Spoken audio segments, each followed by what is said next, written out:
Hey guys, welcome back to Drop Power and welcome back to another podcast. और मेरे साथ हैं हरिदेव गुरुजी.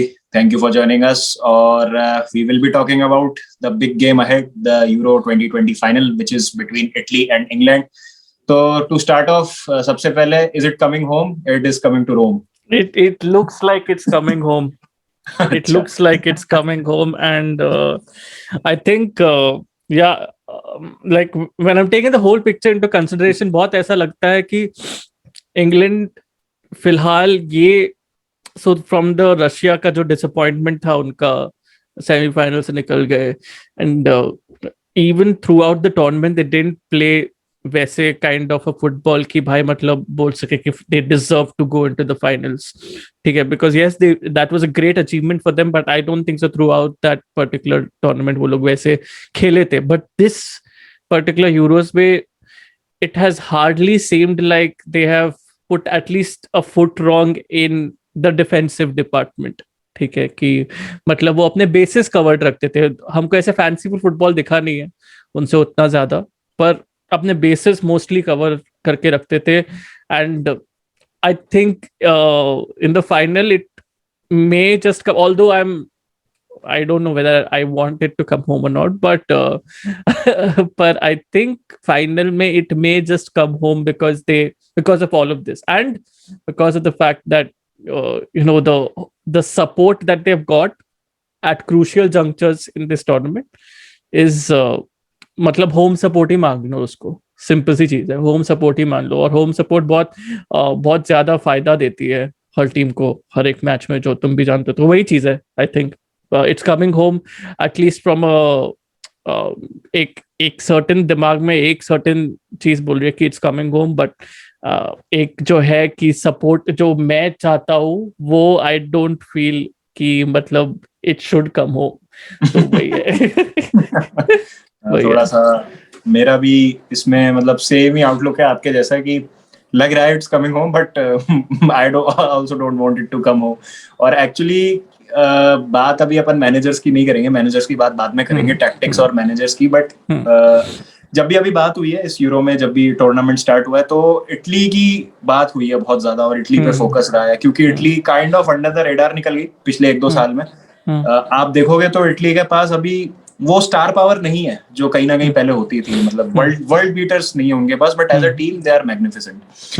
तो अगर मैं इंग्लैंड की बात करूं, और जैसा हमने कई बार डिस्कस किया है कि क्वालिटी डेप्थ वो इंग्लैंड के पास ज्यादा है.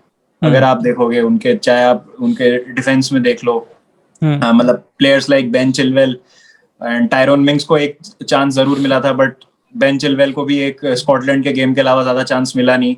फिर मिडफील्ड में भी Jordan Henderson has been only a substitute. आगे देखे तो सिलेक्शन कनंड्रम तो रही है. जेडन सैंचो को एक मैच खिलाया बस, उसके बाद Jadon Sancho is not a regular. Bukayo Saka, Phil Foden, Jack Grealish, Raheem Sterling, Harry Kane, Dominic Calvert Lewin को तो हमने देखा ही नहीं एक बार अच्छे से इस टूर्नामेंट में. तो डेप्थ बहुत ज्यादा है इंग्लैंड के पास. तो डू यू थिंक कि it is more down to the quality, या फिर मतलब Gareth Southgate is a genius? I think जब तुम इंग्लैंड के प्रीवियस टूर्नामेंट्स को भी देखोगे, right, it's also down to the fact कि तुम हर टूर्नामेंट के लिए प्रेपरेशन कैसे कर रहे हो. What is the background work that's going on behind the tournament. For example, जब Capello when he was managing England for the world cup, जब उनके लिविंग कंडीशंस को देखोगे, the way the players were at that point of time, the players were kind of felt like they were in a cage, because of the fact कि भाई उस time पे उन लोगों को उतना बाहर जाने की अनुमति नहीं दी गई थी ना. उनको उस टाइम पे ऐसी चीजें लाइक मैं उनको शेड्यूल मैंने कहीं पे पढ़ा था, मैं उनका शेड्यूल बताता हूँ. उनका शेड्यूल वॉज सुबह 1 या 2 बजे, सॉरी आफ्टरनून के 1 या 2 बजे तक तुम ट्रेनिंग करो, उसके बाद तुम खाना खाओ, सो जाओ, फिर खाना खाओ, सो जाओ. वही है मतलब, और कुछ नहीं था उनके पास. तो एक टाइम पे ऐसा आ गया था चीज की जब उसके बाद आई थिंक फाबियो कैपेलो के बाद कौन हुआ था? फाबियो कैपेलो के बाद रॉय हॉडसन था। Roy Hodson, yes, Roy Hodson था, राइट। रॉय हॉडसन के अंदर भी चीजें कुछ ज्यादा इंप्रूव नहीं हुई थी। रॉय हॉडसन ने थोड़ा सा ज्यादा फ्री कर दिया था उन लोग को। बेसमेंट में बहुत सारी डिफरेंट आर्केड गेम्स हुआ करते थे, all of that were there, like everything was there for them, but in the end it just felt like कि मतलब it just felt कि हमको फिर भी कुछ और चाहिए, बिकॉज बेसमेंट में फिर भी फुटबॉल की बातें बहुत होती थी। ठीक है, तो एक फ्रेश एटमॉस्फेयर नहीं रहता था प्लेयर्स के लिए कि भाई चलो सिट बैक रिलैक्स करें और थोड़ा माइंड को थोड़ा सा ऑफ कर देते हैं, टर्न ऑफ कर देते हैं, और थोड़ी और सब चीजों के बारे में बात करते हैं। ऐसी चीज हुई थी उस टाइम पे कि यर्मिन डेफो जो था, Jermain Defoe was also a part I think of that particular squad. ठीक है, तो यर्मिन डेफो इतना बोर हो गया था अपने रूम में बैठ बैठ के कि यर्मिन डेफो गया वेन रूनी के रूम में just to watch his full wedding video. ठीक है ठीक है, ये चीज हुई थी उस टाइम पे। उसके अगर तुम पहले भी अगर फाबियो कैपेलो के पहले जाओगे, probably this was happening during Fabio Capello's era, I am not Roy Hodgson, but तुम फाबियो कैपेलो के पहले भी जाओगे स्वेन गोरान एरिक्सन के ईरा में, स्वेन गोरान एरिक्सन ने ऐसे कर दिया था कि भाई तुम सब फैमिली मेंबर्स को लेके आ जाओ, फैमिली मेंबर्स को एक होटल जहाँ पे जो टीम होटल के पास तुम उनको रुका दो। ठीक है, और मतलब ताकि तुमको ऐसा लगे कि तुम्हारे साथ तुम्हारे अपने भी बैठे हैं। बट व्हाट उसका क्या प्रॉब्लम ये हुआ कि प्लेयर्स इतने डिसरिस्पेक्टफुल हो गए टू टीम हार्मनी कि वो लोग अपनी फैमिलीज के साथ ही जाते थे बाहर। ठीक है, और जब भी टीम के साथ रहते थे वो सोचते थे कि उनकी वाइफ्स क्या कर रही होंगी, कौन से बाज के बाहर वो लोग को ज्यादा पैपराजी मिल रहा होगा। All of these worries used to be there in their head. Now what has happened with Gareth Southgate का squad is this squad is mentally very in sync with each other. Age barriers भी उतने नहीं है, to be honest. Almost all of them are on a kind of a similar age group, बोल सकते हो आप ये चीज। एंड कोई भी इतना बड़ा कल्ट हीरो नहीं है। ठीक है, कि कल्ट हीरो नहीं है इंग्लैंड के स्क्वाड में। Probably I think I think beach with David Beckham was one of those cult. Every time when you see an England squad, there have been cult heroes. Wayne Rooney, David Beckham, all of these were cult heroes in England squad. तुम अभी currently England squad में देखोगे, there is a superstar, there is a star, there is a rising star. All of ये सब चीजें हैं, पर कोई cult hero नहीं है जिसपे मीडिया पूरा आ जाएगी, पूरा ऐसे पूरे चपेट मार देगी सीधा। ठीक है, वो चीज नहीं है। And that is why everybody is एक लेवल प्लेइंग फील्ड में उनकी चीजें रहती है बैकग्राउंड में। And when they are treating the media as well, जब मीडिया के सामने उनके रिस्पॉन्सिबिलिटीज आते हैं तो वो लोग मीडिया के साथ भी, मतलब वो लोग, जेमी वार्डी ने कभी एक गेम ऑफ पूल खेल, लाइक वो प्रीवियसली होता था, बट गैरेट साउथगेट का भी जो रशिया का वर्ल्ड कप था उस टाइम पे जेमी वार्डी ने कभी ये गेम ऑफ पूल खेल लिया। ठीक है, या कीरन ट्रिपियर ने ऐसा कोई मतलब गेम ऑफ डार्ट खेल लिया कोई, और जिसके साथ वो इंटरव्यू करने वाला है उसके पहले उसने गेम ऑफ डार्ट्स खेल लिया, ताकि वो इंटरव्यूअर को भी ऐसा लगे कि ये तो बहुत फ्री बंदा है, कोई there is no constriction here. So Gareth Southgate, since he is taken up the job, background में he is always maintained this fact कि जब तुम फुटबॉल नहीं खेल रहे हो, you don't need to be too strict with yourself. He keeps a very friendly atmosphere around. ठीक है, एंड जो भी उसने जहाँ पे वो लोग रह रहे हैं उधर भी ऐसी सब चीजें उसने इकट्ठा की है और ऐसी सब एक्टिविटीज उसने डिसाइड किए हैं for these players, which just tells you the fact कि he gives a lot of importance to team bonding rather than tactical discussions कि ये करो नेक्स्ट मैच के लिए, वो करो नेक्स्ट मैच के लिए। क्योंकि ये चीज मुझे याद दिलाती है हमारे क्योंकि बहुत ऑफ चेल्सी फैंस, तो चेल्सी का एक एनालॉजी याद दिलाता है कि हमने चैंपियंस लीग फाइनल के पहले कैसे प्रिपेयर किया था। चैंपियंस लीग फाइनल के पहले जस्ट 1 day बिफोर या 2 days before, if I am not wrong, Thomas टुकेल ने बस ये चीज मेंटेन की थी कि भाई लाइट एटमॉस्फेयर रहे ट्रेनिंग ग्राउंड पे, बस everybody should have a laugh, everybody should keep it very light. ये टेंशन मत लो कि नेक्स्ट डे तुम्हारा फाइनल है, ठीक है, या 2 दिन के बाद तुम्हारा फाइनल है, ये टेंशन मत रखो, कुछ भी करो ये टेंशन मत रखो। आई थिंक ये एक मेंटालिटी तुम गैरेट साउथगेट में भी देख सकते हो, ये इंग्लैंड टीम में भी देख सकते हो, and that is why they are going forward, probably one of the main reasons. not what that is why one of the main reasons.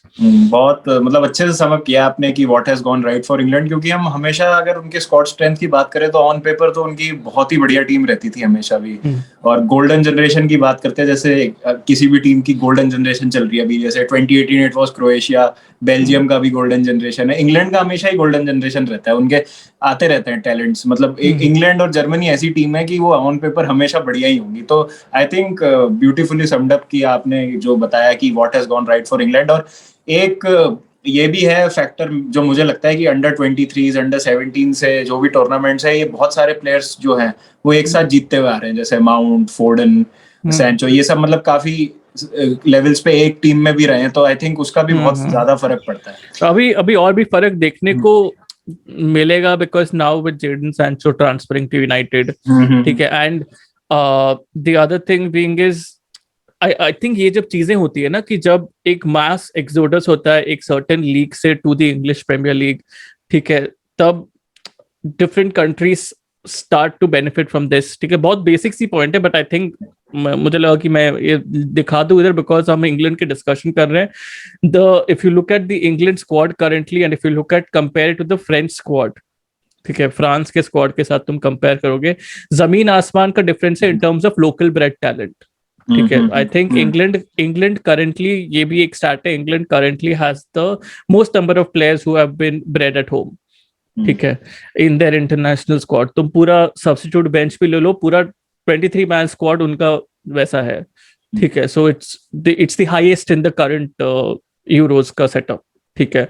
सो वो चीज इंग्लैंड के साथ जो, and that is huge kudos to EPL क्या broadcast rights, the visibility that EPL has around the world, that huge kudos to that. But I think जब हम ये सब चीजें कर रहे हैं, what we are kind of forgetting sometimes is we do have, like, I don't know why I'm saying England को we, but England के पास पूल बहुत ज्यादा बड़ा है, इंग्लैंड के पास पूल बहुत ज्यादा बड़ा है, एंड ये उनका बून भी है और बेन भी है, ठीक है। क्योंकि तुम ये डेफिनेटली मान सकते हो बिकॉज ये when I am talking about centre midfielders, सब बोल रहे सेंटर मिडफील्डर्स के पास की बारात है हमारे पास, ठीक है। एंड जब तुम फ्यूचर के लिए कुछ बिल्ड करना चाहते हो, ठीक है, तो जब फ्यूचर के लिए बिल्ड करना चाहते हो तो तुमको ये भी थोड़ा सा ध्यान में रखना पड़ेगा। And I am not saying कि these players should have been given more chances in the Euros, no, but I am saying just as an example, ये भी ध्यान रखना पड़ेगा to not try the same formula in the next tournament you go as well, because तब तक different managers would have evolved, ठीक है, different managers would have got different players in the setup. Belgium के पास same players नहीं रहेंगे next world cup में, probably they will have a major change in their squad. Deschamps पता नहीं कौन से सेटअप के साथ जाएगा because he is experienced some disappointment in this Euro, so he'll probably rethink a lot of things. So ये सब बहुत सारी बड़ी टीम्स जो हैं वो डेफिनेटली इवॉल्व करेगी। तो जब ये देखना रहेगा कि Gareth Southgate, now that he is gone into the finals, and जो भी हो फाइनल में, ठीक है, this is the first time that they have gone to a Euro final, ठीक है, विच इज अ बहुत बड़ी चीज है। तो अभी ये देखना होगा कि अभी नेक्स्ट टाइम जब कोई टूर्नामेंट में जाएगा गैरेथ साउथगेट, वो अपने स्क्वाड को कैसे इवॉल्व करेगा और अपने टैलेंट पूल से कैसे कैसे लोगों को लेके आएगा, ताकि he knows that the future is secured a bit more, ठीक है। क्योंकि कभी कभी, like I'm just saying, giving you an example of a player who could have played, I'm not saying he but who could have played on the bench as well, who could have been kept on the bench as well, but उसको निकाल दिया गया था squad से, like initial trimming जो हुई थी, वो था जेम्स वॉर्ड प्राउस, ठीक है। क्योंकि मुझे समझ में नहीं आया James Ward Prowse why was he not picked। England को के पास बहुत सारी सेट पीस अपॉर्चुनिटीज मिली है पूरे यूरोस में, और जब भी कोई सेट पीस अपॉर्चुनिटी मिलती है मुझे जेम्स वॉर्ड प्राउस का नाम बहुत आता है दिमाग में कि he should have been there. And जो हमने डाम्सगार्ड वाला फ्री किक भी देखा, क्या लगता है James Ward Prowse would not have scored that if England would have got it in the same position. England को मिला भी था एक उस टाइप का फ्री किक जो स्टर्लिंग ने सीधा बॉल पे मार दिया। हाँ, correct. So I am saying, and even ये फुल यूरोज में हमने इतने सारे फ्री किक गोल्स नहीं देखे हैं, पर इंग्लैंड को पहला या दूसरा था, if I am not wrong. पहला ही था आई थिंक, क्योंकि एक स्टैट आया था कि मेसी ने 2 गोल मारे हैं और यूरो में एक भी गोल नहीं पड़ा है। फ्री किक से ऐसा कुछ स्टैट आया था। पहला था, एग्जैक्टली पहला था। तो बट अपॉर्चुनिटीज बहुत मिले हैं, अच्छे अपॉर्चुनिटीज मिले, उल्टा अच्छे पोजीशंस पे अपॉर्चुनिटीज मिले, बट ये सब अपॉर्चुनिटीज को और थोड़ा ग्रास्प करने के लिए, ठीक है, it would be great if we think कि एक फ्री किक स्पेशलिस्ट को खिलाते हैं, एक फ्री किक स्पेशलिस्ट को खिलाते हैं, और एक पेनल्टी स्पेशलिस्ट भी है वो, ठीक है, he can give you long balls, he is a बहुत कॉम्बैटिव मिडफील्डर है। So I am just giving you an example of James Ward Prowse कि तुम अगर वैसे प्लेयर्स को खिलाते हो and think about the future and think about how you can evolve your tactical setup a bit more, तुमको और थोड़ी सिक्योरिटी मिलेगी इन टर्म्स ऑफ थिंकिंग कि भाई हम फ्यूचर के लिए, हम प्रेजेंट के बारे में भी सोच रहे हैं, हम फ्यूचर के बारे में भी सोच रहे हैं। सिंपल सी चीज है।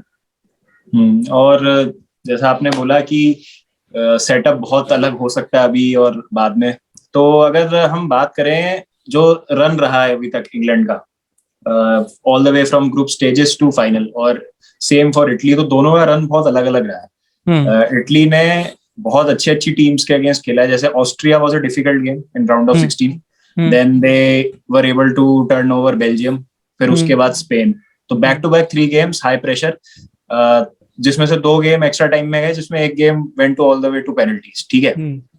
इंग्लैंड का अगर आप जर्मनी के अलावा देखो तो इतना कोई मेजर टेस्ट रहा नहीं है। अब given the fact that Wembley में फाइनल है और this will be England's toughest test, वो तो फाइनल है तो टफेस्ट टेस्ट तो है, टफेस्ट हो गई, तो टफेस्ट हो गई, लेकिन इन टर्म्स ऑफ कंपटीशन पर से, मतलब जैसा आप देखोगे तो कंपटीशन जो है वो अभी इंग्लैंड ने इतना ज्यादा फेस किया नहीं था, ग्रुप भी उनका रिलेटिवली इजी था, और जर्मनी के अलावा जैसा मैंने बोला और कोई टीम थी नहीं। तो डू यू थिंक कि प्रेशर अभी फाइनल में डेफिनेटली इंग्लैंड पे ज्यादा ही होगा, क्योंकि वेम्बली में एक तो, और प्लस मतलब इटली आर नो मक्स।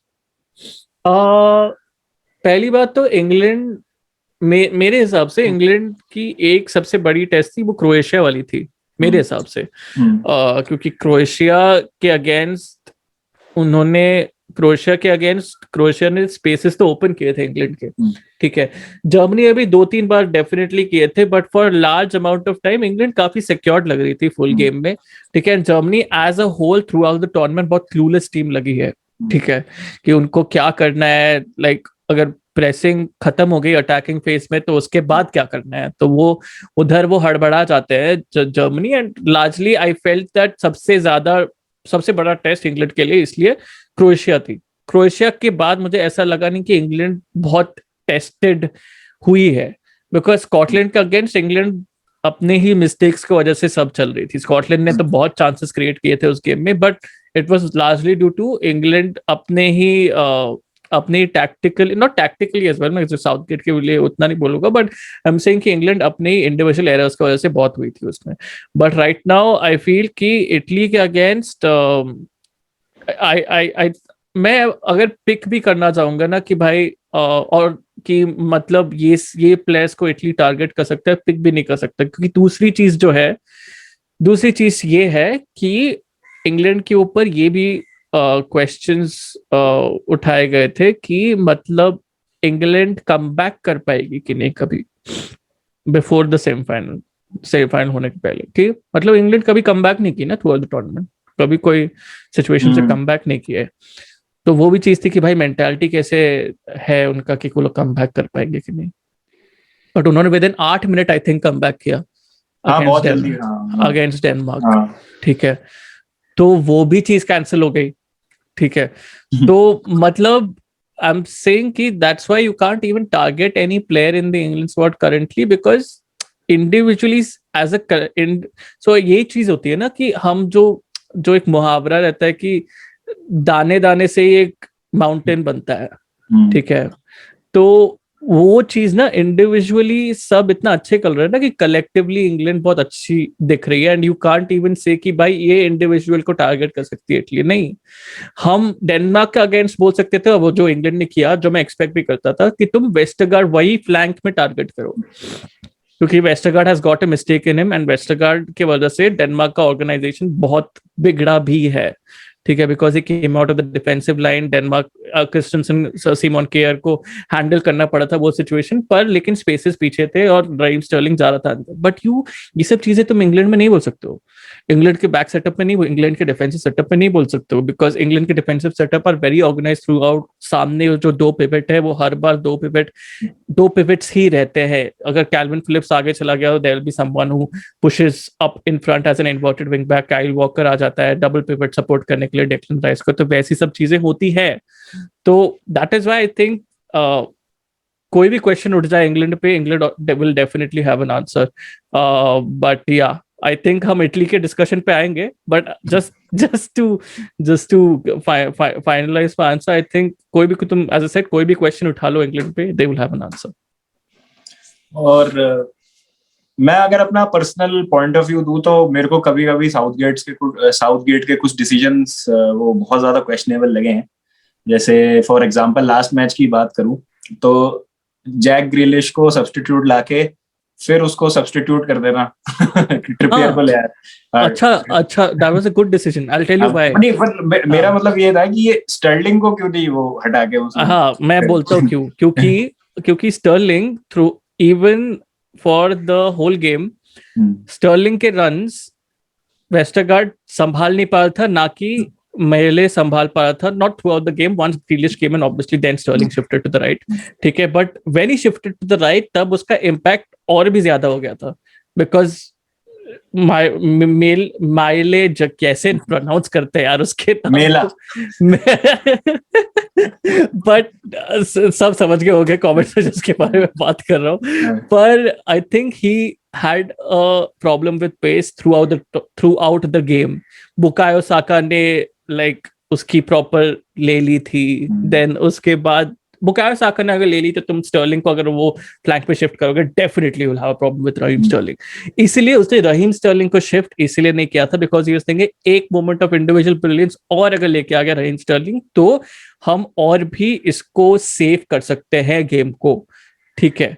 तो और वो हो सकता था, वो कैस्पर श्माइकल ने लास्ट में जो सेव किया, रहीम स्टर्लिंग जो ऐसे वापस वीव करके चला गया, ठीक है, तो वो हो सकता था। That is exactly why Southgate shifted, not exactly why, I will give you another reason why Southgate shifted Jack Grealish to the bench was Jack Grealish पीछे बहुत स्पेसेस लीव कर रहा था when he was attacking down the flanks, बहुत मस्त combinations उसके मस्त बन रहे थे लूक शॉ के साथ, पर जब पोजेशन छूट रहा था जैक ग्रिलिश के लिए, एक दो बार जैक ग्रिलिश तो चलते हुए दिखे, एक दो बार जैक ग्रिलिश चलते हुए दिखे while he was seeing the wing back and the midfielder nicely क्या बोलते को passing between them. Thomas Delaney था one of the midfielders who was combining in front of Jack Grealish, but Jack Grealish चल रहा था, मतलब वो recovery run भी नहीं ले रहा है, ठीक है। And the other fact is जब जैक ग्रिलिश को लग रहा था कि मैं कवर शैडो दे रहा हूं ऑलरेडी, वो नहीं दे रहे थे कवर शैडो कोई प्लेयर को,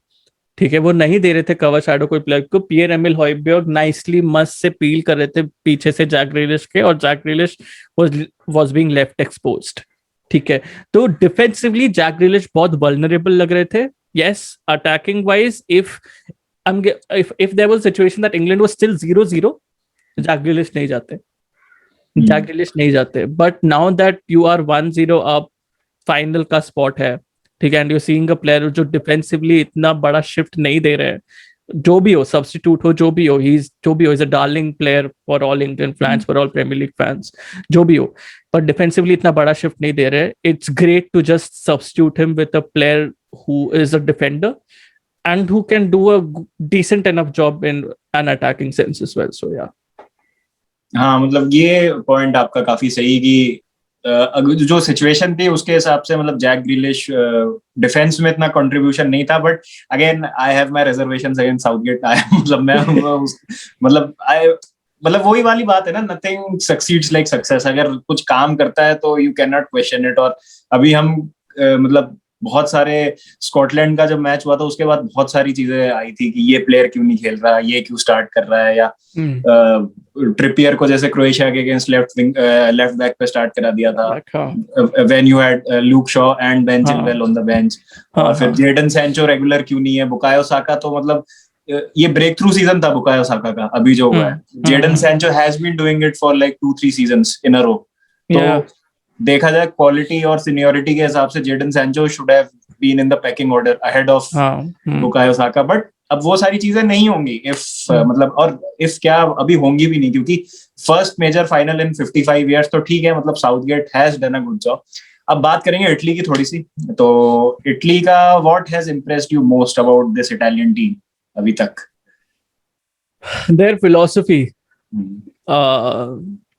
the shift in philosophy from the Catenaccio philosophy जो बोलते हैं, इटली का ट्रेडिशनल philosophy जो बोलते हैं, much more composed in pressing in the attacking half, winning midfield battles almost every time. I think the last match में ही midfield battle उनका डगमगा गया, they just lost it. ठीक है, but sometimes you deserve that luck, ठीक है, to probably push you through. And also मुझे एक चीज बहुत अच्छी लगी है कि every player believes in the manager, every player believes in the head coach, every player. It's like तुम शुरू से अंत तक it just seems like player की बात भी नहीं करो, backroom staff में भी everybody is in that one cohesive unit की मतलब जीतना है बस. हमको ये यूरोस स्टार्ट टू फिनिश तक उनका यही, almost every team has that aim, but उनका बहुत विजिबल रहा है, उनका बहुत विजिबल रहा है. एंड इट्स नॉट लाइक कि विजिबल इन अ सेंस पे पेप गार्डियोला की जैसे बोल रहा हूँ कि जब कैमरा आ गया तो तुम नाचो, वैसा नहीं, ठीक है. पर इट्स लाइक कि जब इटली के बारे में बात करो तो visibly even on the field, even with every decision, or even with every decision that the referee takes, even with every block that Giorgio Chiellini does, or a Bonucci does, or any defender does, the way they go to celebrate every block, the way they pump up every player who's probably not performing at that level, it's amazing to watch. It is, as a France fan, I feel Italy has, and this was one of the statements that was made by Luis Enrique, कि उसको लगता था Spain is the best side on paper in this tournament. और मैंने ये चीज पहले भी किसी को बोली थी कि नहीं, Spain isn't the best side on the in the tournament. It is Italy, because squad depth, again Italy, because of the fact कि सब जब many of your players are in this thing कि भाई we are playing for Roberto Mancini and Gianluca Vialli, who's in the same staff. Both of them are Italian legends. Both of them are from Sampdoria, which is a club which is rooted in Italian history. ठीक है, तो जब सब players ये सब चीज के अंदर जाके पूरा खेलते हैं तो उनके माइंड में एक बिलीफ इंस्टिल हो जाती है कि भाई मतलब we are definitely playing for something much bigger than what we individually believe in. ठीक है, it is definitely something much bigger than that. So ये जो mentality, even what Gareth Southgate has instilled in England, but it's much more impressive with Italy because of the fact that Italy इसके पहले बहुत बिखरी हुई team लगती थी. I think that's the right word. बहुत बिखरी हुई टीम लगती थी before Mancini came in. He's just changed their philosophy. He's brought players adept to playing the way he wants. ठीक है, बिकॉज स्पिनोज़ोला को देख लो, स्पिनोज़ोला इंजर्ड हो गए, बट उसके जगह पे Emerson had a mixed bag, but probably shifting my focus to the right back और द अभी राइट सेंटर बैक भी डबल कर लेते हैं कभी कभी. डी लोरेंजो का भी काफी शानदार टूर्नामेंट रहा है. ठीक है, तुम किएजा को देख लो, Chiesa is like a pocket dynamite. ठीक है, कि तुम he will just give everything in the attacking half. He will never leave anything to chance. Lorenzo Insigne को देख लो, Lorenzo Insigne का राइट फुट इज बहुत बहुत प्यारी चीज है वो. तुम सेंटर फॉरवर्ड को देख लो, Ciro Immobile is probably one of the older players in this tournament, along with obviously Bonucci and Chiellini, but yes, it does count. Experience does count. So, and you look at obviously Bonucci, Chiellini, and Donnarumma. So, what Bonucci, Chiellini, and Donnarumma bring to you? So, as a keeper, I can tell you this: Donnarumma has that understanding with the centre backs. कि भाई तुम किस angle पे तुम attacker के साथ shield करो, तुम अपना बॉडी का बैक कभी मत दिखाओ अटैकर को when he is going to take a shot, so that when you are showing the back of your body तुम दोनों एंगल अटैकर के लिए खुला कर रहे हो, and you are making it more difficult for the goalkeeper to guess which way he has to go to. अगर तुम खाली ऐसे करके खड़े हो अटैकर के सामने and you are probably trying to shield the attacker by with one leg, but you know where goalkeeper is behind, so that अगर तुम्हारा गोलकीपर राइट पे है, तुम विदाउट देखे पीछे तुम जानते हो कि तुमको लेफ्ट कवर करना है, ठीक है, ताकि राइट डोनारूमा कवर करेगा। And it's not just set pieces, I am saying normal open play attacking में ये सब चीजें अगर तुम डिसाइड करके तुम कर रहे हो तो तुमको पता है कि ये डिफेंस और कीपर के बीच में कितना अच्छा तालमेल है। और ये तालमेल केविन डे ब्रुयने का वो शॉट जो उसने मारा था, जो डोनारूमा ने सेव किया था, अगर हम अच्छे से देखें, बारीकी से देखें उसको, डोनारूमा ऑलरेडी शिफ्ट कर रहा था राइट को, Donnarumma was already a little bit towards the right, और आई थिंक येलिनी बोनुची से एक था who was trying to shield one angle of that shot, तो इसलिए डोनारूमा के लिए और भी आसान हो गया कि वो कॉर्नर पे जाके उसको सेव कर पाए, क्योंकि वो ऑलरेडी लिटिल बिट इंक्लाइंड थे राइट को, क्योंकि उनको पता था कि लेफ्ट सेव हो जाएगा, because another fact is you have two world class defenders in front of you. तो वही चीज है, ये सब चीजें जो इटली की है एज अ यूनिट बहुत अच्छी लगती है मुझे। बिल्कुल। और एक प्लेयर जो आपने मिस कर दिया जिसके बारे में और हाँ सॉरी हाँ बोलो जिसके बारे में वी हैव हैड मतलब कंट्रोवर्शियल ओपिनियंस और थोड़े लाउड कॉन्वर्सेशंस भी हुए हैं, और आई थिंक उसने बहुत लोगों का जो आउटलुक है वो चेंज कर दिया है, specially in the last part of the season. और इस टूर्नामेंट में मतलब बहुत ही शानदार टूर्नामेंट गया उसका, you can not I mean मतलब आप कुछ बोल नहीं सकते खराब। और I cannot. There was a stat कि जितने interceptions Declan Rice ने पूरा टूर्नामेंट किए, Jorginho had same number of interceptions in one game against Spain. Yeah. ठीक है, तो Jorginho has been absolutely magnificent, and I think we will see the best of him under Tuchel next season in Chelsea. Even there's another stat which is unbelievable. कि Jorginho has covered the second highest amount of distance in the Euros. बिल्कुल। और मतलब ठीक है, एक बहुत ही enigmatic footballer है जॉर्जिनियो, मतलब जिसके लिए इतनी पोलराइजिंग ओपिनियंस है ना at the both end of the spectrum. मतलब people who hate him like कि यार ये तो कुछ करता नहीं है, इसका फुटबॉल हमें समझ नहीं आता, और नाउ मतलब इट इज विजिबल कि what he is doing on the field. और स्पेशली जो वो पेनल्टी मारी ना उसने लास्ट में स्पेन के अगेंस्ट, मतलब इट पर्सोनिफाइज जॉर्जिनियो, मतलब cool calm collected tough situations में, nothing spectacular, but whenever you need him he does the basic things, but वो बहुत अच्छे से कर रहा है वो। And I think he has been the linchpin in the midfield, और वो अगर नहीं हो तो आई थिंक वो जो आप ऑर्गेनाइजेशन की बात कर रहे हो, Jorginho is a very crucial part of that organisation. Yeah, definitely. I think even another fact that helps Jorginho is having playing in a double pivot. Playing in a double pivot really helps him, because मैं अगर compare करूंगा एक Lampard के formation के साथ, ठीक है, तो ट्रांजिशन में हम 4-1 हो जाते थे, ठीक है, जिसमें Jorginho was that one midfielder, इसलिए हम इतने एक्सपोज हो जाते थे मिडफील्ड में, बिकॉज जॉर्जिनियो वर्टिकली कवर कर लेगा, हॉरिजॉन्टली उसके लिए प्रॉब्लम हो जाती है। इसलिए तुम जब भी देखते हो कि Jorginho makes an interception for Italy, because he knows कि उसको कहाँ रहना है, उसका पिच में उसकी कौन से एरिया में उसकी रिस्पॉन्सिबिलिटी है। Because if you are playing with let's say Locatelli या वेराटी अभी लाटर स्टेजेस में आया, बट लोकेटेली इनिशियल स्टेजेस में था। Locatelli was also very much responsible for left पे एक सॉलिड जगह पे रहे। वेराटी थोड़ा और रोमिंग प्लेयर है कि लेफ्ट पे और थोड़ा ज्यादा एरिया कवर करता है, ठीक है।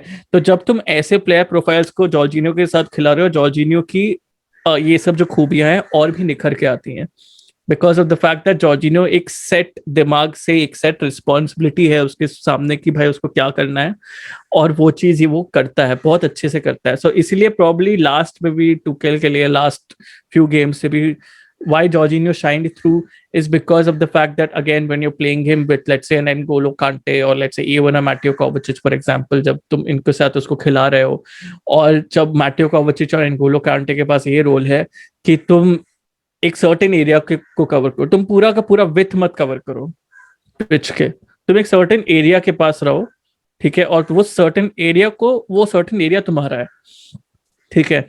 इसलिए ये एक डबल पिवट के साथ जब खेलते हैं जॉर्जिनियो बहुत अच्छा रहता है, ठीक है, क्योंकि कभी कभी हम चेल्सी के साथ, कुछ चेल्सी फैंस भी है, उनमें से मैं भी हूँ एक, ठीक है, जो कभी कभी ऐसे मानते थे कि Jorginho is being very much expose because उनके साथ कोई नहीं रहता था ट्रांजिशन में। अभी तुम ट्रांजिशन में देखोगे, इंग्लैंड का एग्जाम्पल ले लेते हैं, डेक्लन राइस कैल्विन फिलिप्स, ठीक है, डेक्लन राइस कैल्विन फिलिप्स से एक सामने जाएगा, कभी कभी ट्रांजिशन में एक सामने जाता है, ठीक है, इधर डेक्लन राइस या कैल्विन फिलिप्स एक सामने जाता है, पर जब भी कोई सामने जाता है most of the time Declan rice के साथ मिडफील्ड पे कोई ना कोई तो रहता है, इधर it will be Kyle walker जो सामने रहेंगे डेक्लन राइस के साथ, या कोई और आ जाएगा इन्वर्ट करने पीछे डेक्लन राइस के साथ, ठीक है, ताकि वो ब्रेक में जब काउंटर अटैक आए, काउंटर अटैक में कोई एक्सपोज ना करे डिफेंस को, ठीक है।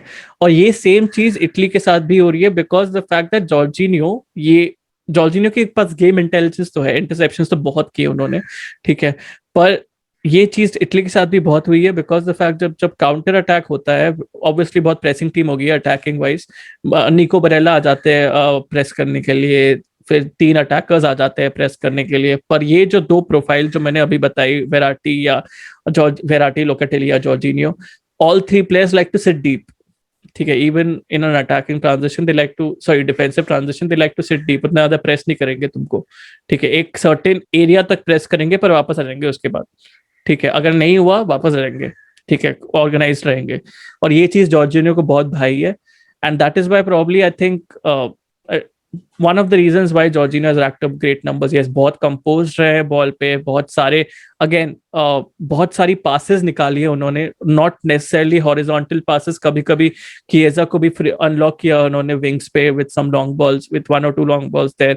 उन्होंने क्या बोलते हैं, उनकी फ्री रोमिंग एबिलिटी भी थोड़ी निखर के आई है जब वो लेफ्ट पे जाके विंग पे चले जाते हैं बॉल के साथ, ताकि को जो विंगर है वो अंडरलैप कर सके उनको, और वो जब जॉर्जिनियो खुद विंग पे जा रहे हैं तो वो डिफेंडर को अपने साथ ड्रैग कर लेते हैं ताकि स्पेस बन जाए और अंडरलैप करता हुआ विंगर चला जाए।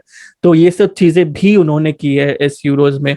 तो बहुत नई नई चीजें हुई हैं इस यूरोज में जो कभी कभी दिखती थी चेल्सी में, कभी कभी दिखती नहीं थी चेल्सी में, but it's just the fact कि जब चेल्सी में दिखती थी हम उतना उनको कुछ लोग डेफिनेटली नहीं देख पाते थे उतना, मैं मानता हूं कि कुछ लोग डेफिनेटली उतना नहीं देख पाते थे, वॉज बिकॉज द फैक्ट कि जो लीग की डिमांड है, जो हर मैच की डिमांड है कि भाई तुम एक सस्टेनेबिलिटी दिखाओ, कभी कभी वो सस्टेनेबिलिटी कभी कभी मिसिंग थी, कभी कभी नहीं थी, कभी कभी थी, वैसे सब चीजें होती थी।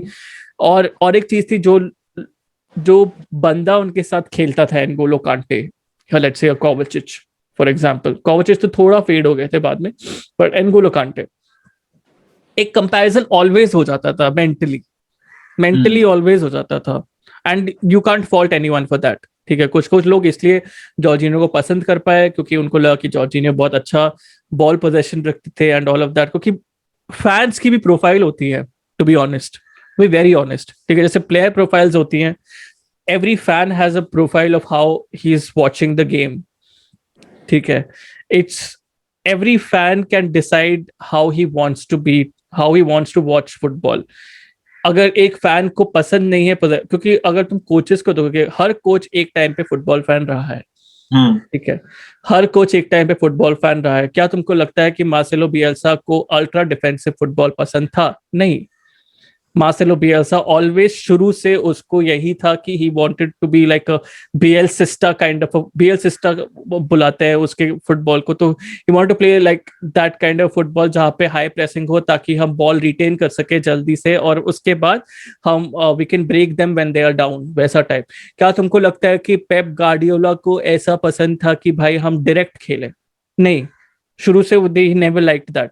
जब वो रिजर्व टीम को कोच करते थे पेप गार्डियोला, और जब even as a player even जब उनको निकाला गया था, जब सॉरी नॉट निकाला गया था, जब उनको लाया गया था as a player, as a young Guardiola, he was always a player who wanted to retain possession of the ball.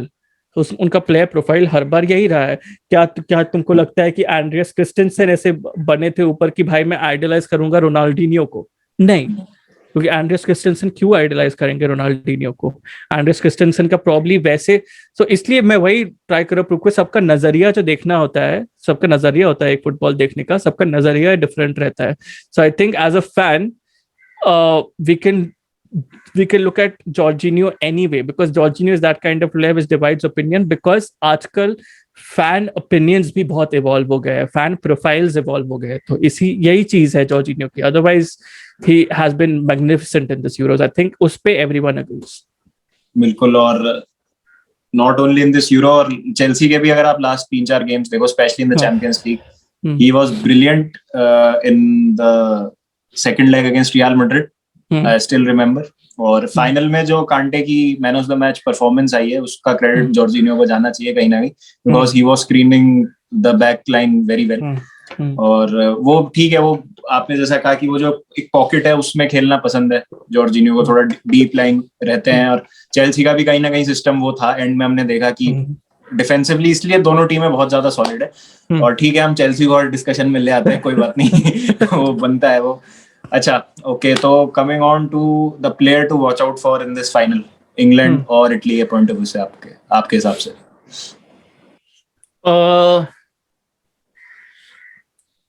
England के हिसाब से I will still go for Sterling, because मेरे लिए स्टर्लिंग इंग्लैंड के सबसे बेस्ट प्लेयर रहे हैं through out the tournament, without a shadow of a doubt. पहले स्टर्लिंग सबसे बेस्ट प्लेयर रहे हैं। जो भी करते हैं स्टर्लिंग की, जो भी ये सब जो अजीब आदतें हैं कि भाई ऑप्शंस नहीं देखते हैं, हॉर्स विजन रखते हैं, एंड सडनली जब चीजें खराब हो जाती है डाइव कर लेते हैं, ठीक है। तो वो जो खराब आदतें, आई थिंक खराब आदतें ऑलमोस्ट एवरी प्लेयर में रहती है, पर जब क्वालिटी दिखती है सामने, क्वालिटी को अप्रिशिएट करना बहुत नेसेसरी चीज है। और स्टर्लिंग का consistency in which he has outpaced people wherever he has played, ठीक है, he has outpaced people wherever he has played, and he has come, उनकी फिनिशिंग हर बार खराब रही है मोस्टली, ठीक है, पर he has always arrived at the right time at the right moment। उनकी पोजिशनिंग के साथ कभी खिलवाड़ नहीं कर सकते, और ये सब चीजें बहुत अच्छी रहेंगी। क्योंकि मुझे ऐसा क्यों लग रहा है, क्योंकि इटली के जो 2 सेंटर बैक्स हैं बहुत अग्रेसिव सेंटर बैक्स हैं, मतलब तुम्हारे साथ घूमेंगे, ठीक है। और हैरी केन ऐसे सेंटर फॉरवर्ड है जो बहुत डीप आते हैं। कभी कभी तो तुमने लास्ट मैच में देखा डिफेंसिव मिडफील्ड पोजीशन तक आ गए थे, ठीक है, उतना डीप आ गए थे। बॉल लेने के लिए अगर कोई स्ट्राइकर उतना डीप आता है, और जब सेंटर बैक का खुद का प्रोफाइल है कि मैं बहुत अग्रेसिव हूँ मार्किंग द पर्टिकुलर प्लेयर, तो जब हैरी केन अगर उतना फ्री रोमिंग है उनका, अगर वो उतना डीप आ रहा है, तो ही प्रॉब्ली, आई थिंक 1-2 बार डेफिनेटली चांस मिलेगा स्टर्लिंग को कि roam into the space which the centre back would have vacated, because the centre back is following Harry Kane, ठीक है। बिकॉज दोनों सेंटर बैक वैसे ही उनका प्लेयर प्रोफाइल है कि वो फॉलो बहुत करते हैं, ठीक है। तो हैरी केन को वो चीज, सॉरी रहीम स्टर्लिंग को वो चीज बहुत मिलेगी। और the other thing is I would like Raheem Sterling to play on the right, ठीक है। Probably Jack Grealish gets a nod on the left, ठीक है, because ऐसा we'll have another Spain वाला encounter, मुझे वैसे ही लग रहा है इंग्लैंड के लिए, the Spain vs Italy वाला encounter, जहाँ पे Italy will like to sit back and press and attack on the counter, ठीक है। And I think even if Jack Grealish plays on the left, or even if they bring Jadon Sancho on the left, I like Jadon Sancho on the left. I really like Jadon Sancho on the left, क्योंकि तुम एक inside forward को लेके आ रहे हो, who can cut on his favorite right foot and then he can score. I like that. ठीक है, that is something that you should do. I would like Raheem Sterling on the right because तुम Emerson थोड़ा expose हो जाते हैं with pace, वो हमको ही पता है, ठीक है। एमरसन थोड़ा एक्सपोज हो जाते हैं with pace, and Emerson even in the last game against Italy, although मैंने ट्विटर पे बहुत ऐसी ट्वीट्स पढ़ी, बहुत सारा फीडबैक देखा कि एमरसन बहुत अच्छा खेले, Emerson was the best player, Emerson Ballon d'Or, ये सब देखा। बट टू बी ऑनेस्ट, अगर मैं ऑनेस्टली मेरा ओपिनियन दूं, मैं चेल्सी फैन हूं लेकिन मैं ऑनेस्टली ओपिनियन दे रहा हूं, एमरसन के 2-3 रन्स के अलावा एमरसन टैंडम में नहीं लग रहे थे इटली के साथ, क्योंकि जब आप स्पिनरजोला को उधर रखते हो, स्पिनरजोला को पता है कि कब ओवरलैप करना है ताकि डिफेंडर उनके साथ चला जाए और लॉरेंसो इंसिनियो का अंदर स्पेस मिले। बट लॉरेंसो इंसिनिये उस मैच में स्पेशली बहुत नैरो इसीलिए खेल रहे थे बिकॉज उनको पता नहीं था कि कब एमरसन ओवरलैप करेगा या अंडरलैप करेगा। स्पिनोज़ोला के साथ उनका ये अंडरस्टैंडिंग था कि कब ओवरलैप कर रहे हैं, कब अंडरलैप कर रहे हैं, ताकि इंसिनिये वो विद दे पाए या इंसिनिये अंदर कट बैक कर सके। ठीक है, बट इंसिनिये स्पेन के अगेंस्ट वो चीज नहीं कर पा रहे थे। एक दो बार भी हमने ये चीज देखी कि जब there was an option to probably play it to Emerson or probably play it to Insigne, for example, for a midfielder, they played it to Insigne because the midfielder doesn't know what will happen with that ball progression once the ball goes to Emerson, क्योंकि उन्होंने Emerson के साथ उतना अभी तक खेला नहीं है।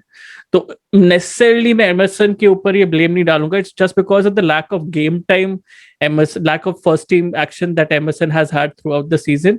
इसलिए थोड़े से आउट ऑफ सॉर्ट्स लग रहे थे Emerson in terms of team cohesion pitch पे। तो इसलिए मुझे लगता है Sterling would be great. And Italy के लिए मैं बहुत शॉर्ट आंसर दूंगा फॉर इटली के लिए मेरे लिए definitely it would B it would I think Calvin Phillips के ऊपर देखना काफी सही रहेगा, बिकॉज इटली को कंटेन करना है तो तुम मिडफील्ड बैटल को नलिफाई करो, as simple as that. If you nullify Jorginho and Verratti, you won the game. हाँ, और अगर मैं बात करूं तो इंग्लैंड के पॉइंट ऑफ व्यू से I want to see Mason Mount मतलब in the final, in the big game. But again, if it comes down to the formation, क्योंकि अलग-अलग formation से tweak किया है गैरेथ साउथगेट ने, बहुत ज्यादा tweaks किए हैं. Against Croatia, it was a 4-3-3. It was not a proper 4-2-3-1.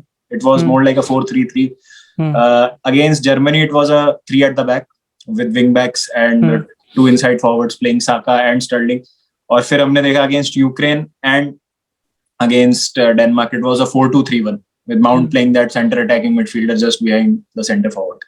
तो क्या लग रहा है क्या फॉर्मेशन के साथ जाएगी इंग्लैंड? क्योंकि if England is playing Mount as a attacking midfielder behind the striker, I think that's the place where he plays his best football. Or that's why excited. I think they will go with a 3-4-3. 3-4-3 के साथ, हाँ, wing backs के साथ ही जाएंगे, क्योंकि फिर तो mount खेलेगा ही। हाँ, मुझे ऐसे ही लग रहा है, क्योंकि डेक्लन राइस, कैल्विन फिलिप्स रहेंगे, ठीक है, पीछे, एंड विंग बैक्स रहेंगे हमारे कीरन ट्रिपियर और काइल वॉकर भी नहीं रहेगा probably as a wing back. I think they will keep Kyle Walker right center back में, they will have somebody else as a wing. कौन खेलता था right wing back? Kyle Walker ही खेलता था every time, क्योंकि they tested with Reece James once. Who else have they tested with as a wing back? और किसको test किया? हाँ, left back Luke Shaw, right wing back Kieran Trippier, कैसे भूल रहा हूँ। So left wing back Luke Shaw रहेगा, right wing back Kieran Trippier रहेगा, ठीक है, because Luke Shaw has had a stand out tournament. तो 3 सेंटर बैक रहेंगे, हैरी मैग्वायर, जॉन स्टोन्स और काइल वॉकर स्पेशली, माशाल्लाह, उनकी रिकवरी रन्स कोई बीट नहीं कर सकता, कोई भी नहीं। I don't think so anybody can beat Kyle Walker के recovery runs. Kyle Walker in a foot race is miles ahead of probably, let's say, a Lorenzo Insigne or a Chiesa. So I feel that is why, if you want a little bit more consistency in the defensive setup, and if you think that तुम्हारे your attackers are more than capable of probably being fluid between themselves, because हम ये भी चीज देख रहे थे ना कि जब हैरी केन ड्रॉप करते हैं, स्टर्लिंग आ जाता है सेंटर को, ठीक है, हैरी केन ड्रॉप करते, स्टर्लिंग आ जाते हैं सेंटर को, कभी-कभी हैरी केन लेफ्ट पे चले जाते हैं, स्टर्लिंग सेंटर पे आ जाता है, तो ऐसी सब चीजें बहुत होती है। तो आई थिंक गैरेथ साउथगेट यही ट्रस्ट करेंगे कि हमारे स्ट्राइकर्स जो है, इंग्लैंड के स्ट्राइकर्स जो है, सबसे ज्यादा फ्लूइड मूव करे, ठीक है, और मैं पीछे सही रहूं ताकि मैं काउंटर अटैक पे कॉट ना हूं, क्योंकि they will still play with Italy. तो मुझे वही लग रही है कि they will still retain that formation, I think they will not change. Mancini has never doubted his formation so far, so वो चेंज नहीं होगा. हाँ, इटली का तो सेटअप पता है, और इटली में अगेन इंसिग्निया काफी एक्साइटिंग मतलब हाँ, जब बॉल आती है तो you know something is going to happen. वो मतलब वो इसीलिए मतलब जैसे ग्रिलिश का इम्पैक्ट रहा है ना बेंच से आके, मतलब जर्मनी के अगेंस्ट भी आप देखो तो ग्रिलिश आया बेंच से, गेम कंप्लीटली चेंज्ड. और बिल्कुल ग्रिलिश के आते ही थिंग्स स्टार्टेड टू हैपन. तो देखते हैं. और बहुत इंटरेस्टिंग जो आपने पॉइंट बोला है कि Sterling goes on right flank पे स्टर्लिंग जाता है, लेफ्ट पे ग्रिलिश खेलता है, तो काफी खतरनाक हो जाएगा अटैक. तो देखते हैं क्या होता है. और फाइनली प्रिडिक्शंस. ये बहुत टफ क्वेश्चन है. ये बहुत टफ सेक्शन है ऑलमोस्ट हर पॉडकास्ट का. पर आई वुड से मैं शुरुआत ये की थी कि इट मे कम होम, पर I think it will go to extra time. And then it will go to Rome. And then it will go to Rome. And then it will go to Rome. I think it will be a very, very tight encounter. It will not be a very open game. It will be a very tight encounter, and then it will go to Rome. Extra time के बाद Rome. बिल्कुल. और मैं भी मतलब यही सोच रहा हूँ कि इटली मुझे अभी थोड़ी सी ज्यादा मतलब बैलेंस लगी है इंग्लैंड से. अगर आप देखोगे मतलब इंग्लैंड ठीक है, आपने जिस तरीके से पॉइंट आउट किया कि परफॉर्मेंसेस अच्छी रही है, सब अच्छा रहा है, but as a unit Italy मतलब बहुत एक स्पिरिट भी अगर आप देखोगे उनके, not just the ability on the field. अगर आपको याद हो तो toss before the penalty shoot out between Chiellini and क्या नाम है, Alba. They won the game there only. हाँ, जोर्डी अल्बा. हाँ, मतलब अल्बा वाज वेरी नर्वस और किएलिनी वाज एब्सोल्युटली बजिंग. मतलब ऐसा उसके साथ खेल रहा है, उसको यूं कर रहा है, ऐसा लगा जीत गए हैं. हाँ, ऐसा लग रहा है जीत गए. हाँ, मतलब इतना चिल था वो. तो वो मतलब एक चीज है जो इस टीम की मेंटल स्ट्रेंथ को बताती है. And I think Italy thrives when the crowd is hostile. बहुत ज्यादा हॉस्टाइल एनवायरनमेंट होगा. फाइनल है, वेम्बली में है. 55 इयर्स के बाद एक बड़ा फाइनल खेल रही है इंग्लैंड डेनमार्क के अगेंस्ट. ऑल्दो कह सकते हैं कि England were slightly the better team, but no, not slightly. Baba, this is where your allegiance with Denmark comes to the picture. जो बहुत clearly दिख रहा है. They were not slightly the better team. मतलब ठीक है, फर्स्ट हाफ में तो Denmark were the better team. उसमें मैं कुछ मतलब नहीं सुनूंगा कुछ भी. उसमें शुरू के 15 मिनट ठीक है, इंग्लैंड के पास बॉल था, but after 15 minutes till the time Denmark conceded that goal in 44th minute, वो Denmark were dominating the game. और वो तो देख लिया था हमने कि जैसे जैसे गेम डीप चला गया, डेनमार्क थोड़ा सा डेनमार्क बस इमोशनली और मेंटली ड्रेन आउट हो गया था. हाँ, this whole tournament has taken a huge toll on Denmark, to be honest. वो बस चले हैं because not primarily because of the fact of Christian Eriksen. I'm not saying that, but that is definitely one of the major reasons why they have gone so far in this tournament. Because अगर तुम उनकी जगह होते, ठीक है, तुम उनकी जगह होते, तुम्हारा एक बहुत अच्छा फैमिली मेंबर या रिलेटिव जो भी हो, वैसे कोई कंडीशन टच वुड वैसे कंडीशन से जाता, ठीक है, और तुमको फिर नेक्स्ट 2 आवर्स में तुमको वापस पिच पे रहना है और उसके बाद तुमको कंटिन्यू करना है एक टूर्नामेंट, ठीक है. वो चीज बहुत हार्ड होती है हर एक प्लेयर के लिए, हर एक इंसान के लिए, टू बी ऑनेस्ट. वो चीज बहुत हार्ड होती है to actually go forward with. And Italy ने यही चीज इसलिए की बिकॉज ऑफ, मेरे हिसाब से, because personally speaking Eriksen kind of symbolise करता है डेनमार्क फुटबॉल को वर्ल्ड में, ठीक है. क्योंकि अगर देखा जाए, मैं क्रिस्टियन एरिक्सन को बहुत हाईली रेट करता हूँ, ठीक है. I don't know why people hate on Christian Eriksen. वो गाली वाली नहीं देना चाहता हूँ, पर आई हैव नो क्लू, ठीक है, कि क्यों लोग हेट करते हैं क्रिस्टियन एरिक्सन पे. आई think he is one of the best prospects that we have in football currently, one of the most underrated prospects that we have in football currently, ठीक है. ऐसा अगर बंदा was probably fighting for his life on the pitch, and then after that, right now, probably we may not see him again on the football pitch ever again. The whole country, it becomes एक ऐसी चीज हो जाती है, the whole country owes something to him for his contributions for the country so far. ठीक है कि वो एज एन एम्बेसडर कंट्री को कितना उसने वर्ल्ड मैप पे लेके आया है. Yes, there have been many other Denmark players. Michael Laudrup has been one of those players. ठीक है.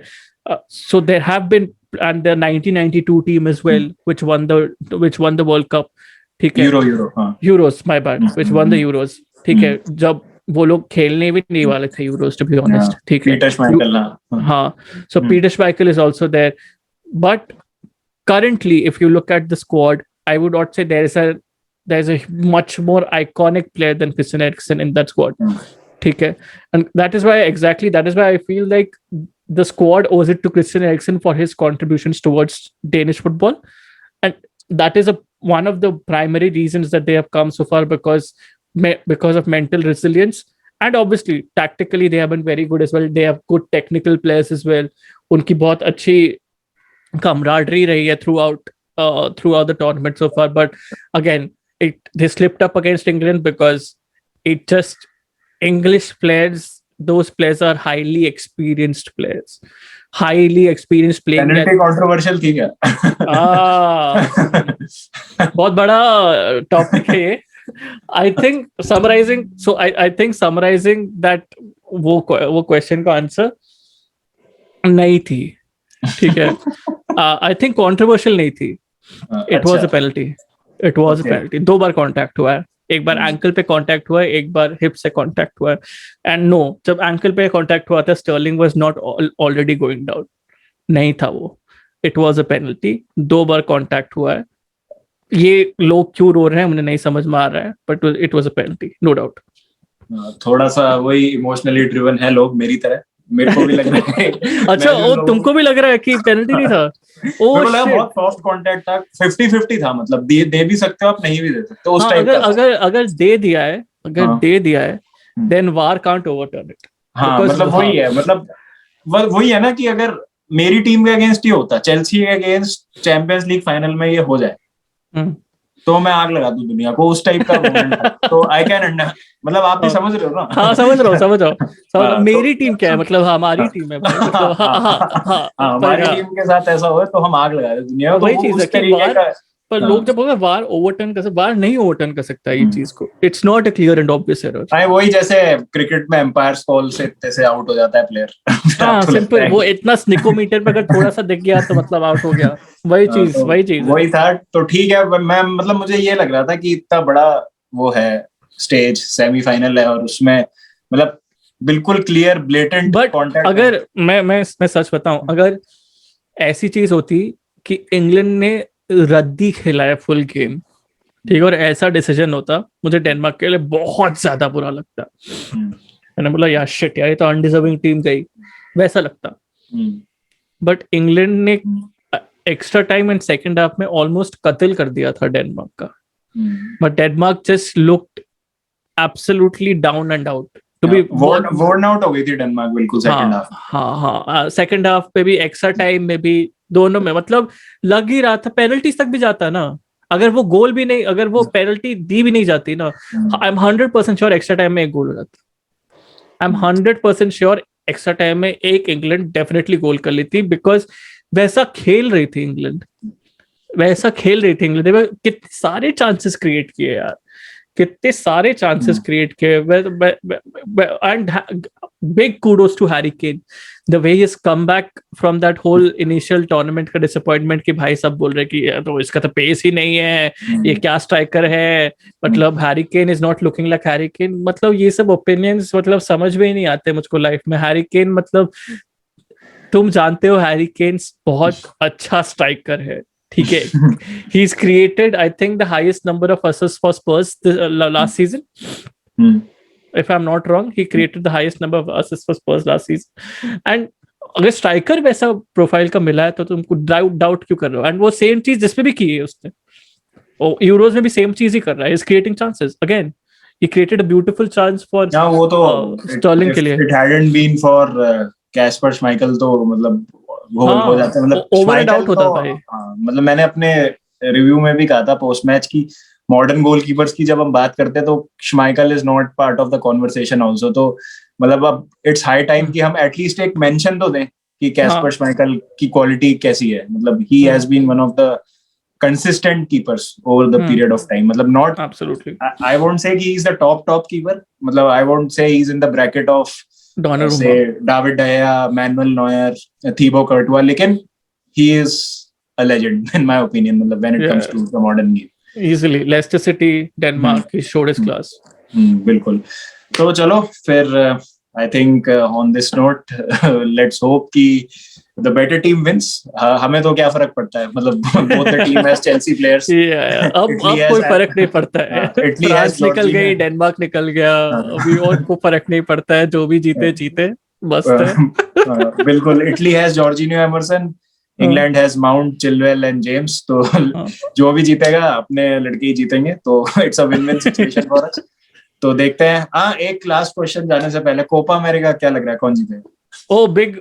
मैं तो ये चीज पॉडकास्ट के पहले भी तेरे से बात कर रहा था ना कि I think Argentina Brazil is a bigger game than there are so many story lines to that कि मतलब नेमार वर्सेस मेसी अब तक कोई मेजर टूर्नामेंट जीता नहीं है. Neymar the whole comparison with Pele also stands for Neymar because Neymar again has been criticized a lot. ठीक है. तो वही चीज, I think there are so many storylines in that Argentina vs Brazil game and it's going to be as open-ended as I think it's going to be as open-ended as predicted, to be honest, because I think it would be worth getting up at around 6 o'clock, 6:30 for I think. So वो ये तो चीज है कि Sunday को tata bye bye बोलना पड़ेगा nicely. ये संडे किसी को याद नहीं रहेगा कि क्या हुआ है ये फुल संडे को. तो बट या Argentina Brazil prediction finally I would say Argentina will go through in regular time. अच्छा, ठीक है. और मेरा थोड़ा सा इस पे ओपिनियन अलग है कि जितना मतलब ऑब्वियसली कोपा अमेरिका हम फॉलो नहीं कर पाए, मतलब स्पेशली बिकॉज कोपा अमेरिका मतलब टाइमिंग्स जो हैं उसकी वो बहुत ज्यादा ब्रूटल है if you are football fan sitting in India. तो वो तो पॉसिबल है नहीं. बट आई थिंक कि इंडिविजुअल क्वालिटी अर्जेंटीना में ज्यादा, और हमेशा ही उनका जो स्क्वाड है वो टॉप हैवी रहता ही है. अटैकिंग वाइज उनका काफी रहता है स्क्वाड. लेकिन अगर आप देखोगे specially in midfield and defensively, Brazil has better players and depth is also there. और थियागो सिल्वा भी है ब्राजील में. तो but yeah, I get your point. Brazil, मतलब it has been 28 years for Argentina since they have won the Copa America. और Messi, it's high time that he wins at least one international trophy. Yeah. So that's why. तो obviously मैं भी चाहता हूँ कि Argentina जीते, but I don't see Brazil beating them. It's my opinion. बाकी देखते हैं क्या होता है. देखते हैं. मतलब I don't see Argentina beating Brazil. Sorry, उल्टा बोल दिया. हाँ, कोई नहीं. तो Brazil for Copa America and Italy for Euro. तो देखते हैं दोस्तों क्या होता है. Thank you Guruji for joining us. हम मिलेंगे फिर on Sunday hopefully. Copa America की बात करेंगे दिन में और रात को बात करेंगे यूरो की, अगर हमारी हालत रही तो. But we will be back और देखते हैं क्या होता है दोस्तों. फिर 1 महीने का लंबा ब्रेक, उसके बीच में हम बात करेंगे जितनी भी ट्रांसफर रूमर्स है. बहुत सारे podcasts are on your way और बहुत सारी कंटेंट आपको आएगी इस पीरियड में, ऑफ सीजन में. तो गुरुजी आपको दिखते रहेंगे ड्रॉप बाबा पे. तब तक दोस्तों अपना ध्यान रखें. Please take care of yourselves, take care of families, get yourself vaccinated and don't forget to keep the blue flag flying high.